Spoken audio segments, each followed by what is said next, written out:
Dimanche dernier se déroulait la 4e manche du championnat de France de la montagne sur le tracé de la course de côte de Turckheim-Trois-Épis dans le Haut-Rhin, 64e édition de l'épreuve. Si pour certains, la 3e course du championnat s'était terminée le matin même de cette 4e manche de la saison, pour d'autres, il fallait rapidement se remettre des émotions de la veille pour offrir aux spectateurs un spectacle digne de ce nom. Commençons par la catégorie production, où comme la veille, Pierre Courroy s'est imposé avec sa McLaren MP4 12C, mais non sans difficulté. Déjà auteur du record de l'épreuve la veille, il a dû batailler fort pour conserver son bien, et par 2 montées de course exceptionnelles, il parvenait à l'emporter pour la 4e fois de la saison, tout en remportant également le groupe GTTS et la manche de 2e division.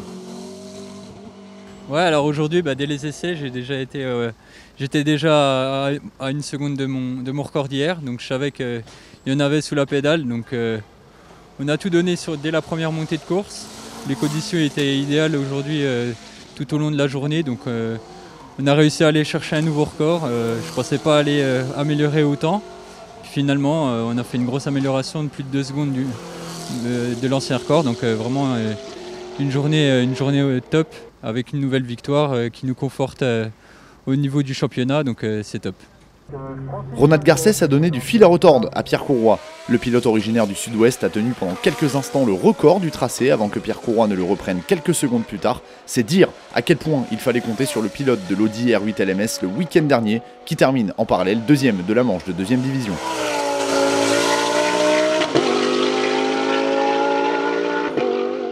Dans la lignée de la veille, Paul Reuter plaçait la Porsche de Nicolas Verver à la 3e place du classement général. Voilà une pige réussie qui rappelle en toute logique celle de Steve Compin au Mont d'Or sur la même voiture. François-Xavier Thiévan parachevait la découverte de sa Porsche 991 GT3 Cup par une nouvelle 4e place au scratch. Élodie Lafosse, quant à elle, signait une 4e victoire en autant de courses disputées cette saison dans le classement féminin de la catégorie production. Dans le groupe A, Francis Dozière a dominé les débats et s'est adjugé la victoire ainsi que celle en toute logique de la classe A5 avec sa Seat Leon Supercopa MK3. Il prend par la même occasion la 5e place du classement général. Comme la veille, Antoine Uni plaçait sa Supercopa MK2 à la 2e place du classement du groupe A et de la classe A5 et cela lui permet également d'accrocher la 7e place du scratch. Belle performance de Geoffroy Bouin qui s'emparait de la 3e place de la classe avec lui aussi une Seat Leon Supercopa MK2. En A4, nouveau succès de Cyril André qui réalisait un retour à la compétition parfait avec sa Peugeot 308 Cup. Il se paie même le luxe de prendre la 9e place du classement général. Nouveau succès également de Gaëtan Petit-Demange sur sa Renault Clio 3 R3 dans la classe A3. Il devance Maxence Passaquet, 2e du A3 avec sa Clio 3 Cup. Alors que son coéquipier Maxime Doja n'a pu faire mieux que la 4e place de la classe après une touchette. Il termine néanmoins meilleur jeune de la série production. Anthony Dubois a déroulé pour s'offrir une 4e victoire consécutive avec son Alpine A110 GT4. Il remporte le groupe GT Sport, termine 6e du classement général et 3e de celui de la manche de 2e division. Philippe Marion poursuivait sur la lancée de la journée du samedi avec une nouvelle 2e place obtenue sur sa Porsche 997 GT2.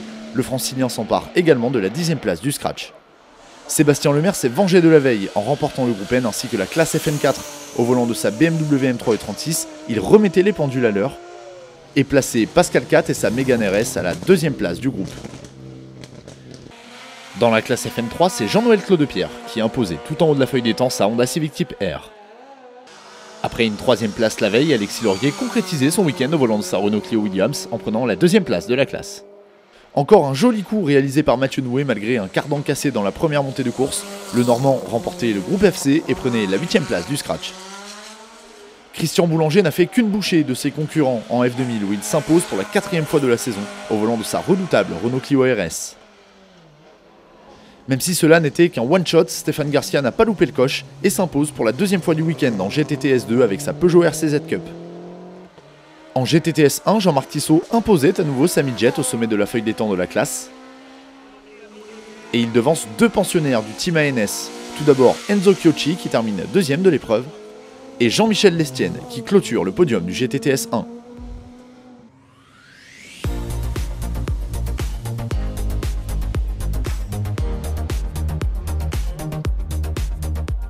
Il s'en est passé des choses dans la série sport, marquée par la sortie de piste de Geoffrey Schatz aux essais qui a menuisé tous ses espoirs de victoire. Le champion de France en titre out, c'est Sébastien Petit qui a assuré l'essentiel en remportant la 4e manche du championnat de France de la montagne 2020 pour ce qui constitue sa toute première victoire hexagonale au volant de sa Nova NP01 Turbo à 4 roues motrices. Le double champion de France de la montagne 2017 et 2018 signe également une nouvelle victoire dans la manche de 2e division et reprend par la même occasion les commandes au championnat. Je suis très content qu'on ait progressé sur la voiture depuis le Mont d'Or. On a recréé un petit écart avec Fabien et Cyril qui faisaient sa première course. Je déplore l'abandon de Geoffrey sur une sortie de route. Je pense qu'il est un ton au-dessus pour l'instant encore. Je suis également très fier de ce qu'a fait Kevin. Et c'était également la première course de mon fils Axel. Et c'est vrai que c'était un stress supplémentaire. Donc très content et très fier de mes 2 petits poulains. Fabien Bourgeon ne s'est pas fait prier et a profité de l'occasion pour prendre la 2e place du scratch. Après avoir été dans la même seconde que le vainqueur du jour à l'issue des essais, le pilote de la Révolte 3P0 se battait toute la journée aux avant-postes et offrait à sa monture un superbe résultat.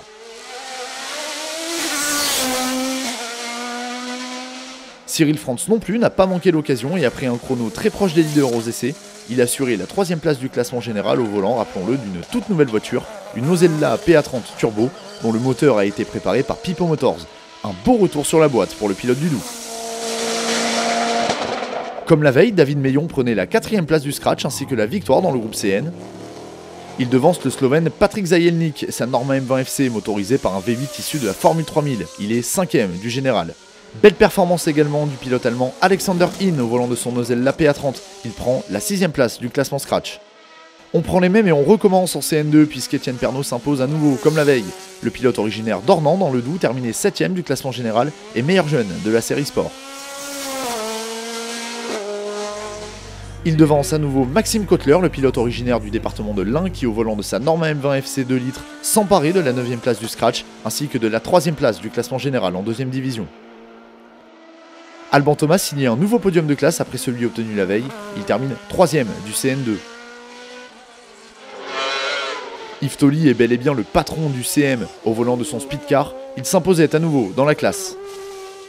Si Yves Tolly était intouchable, Émilien Thomas a réalisé une superbe performance en prenant la 2e place du CM. Il devance Simon Taponard au volant d'un tracking comme son principal adversaire du jour. 10e au scratch, l'Alsacien Billy Ritchen remporte à nouveau la classe DE5R sur sa Dallara F317. Kevin Petit, lui, confirmait les performances de la veille en remportant la classe DE8 au volant de sa Tatuus Formula Master. Il termine également 8e au général et 2e de la manche de 2e division.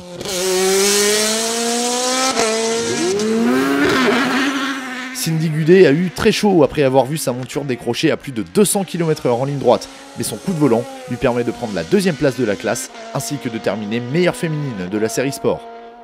Superbe week-end de Steve Gérard qui signe sa 2e victoire de classe en DE5S au volant de sa Dallara F312.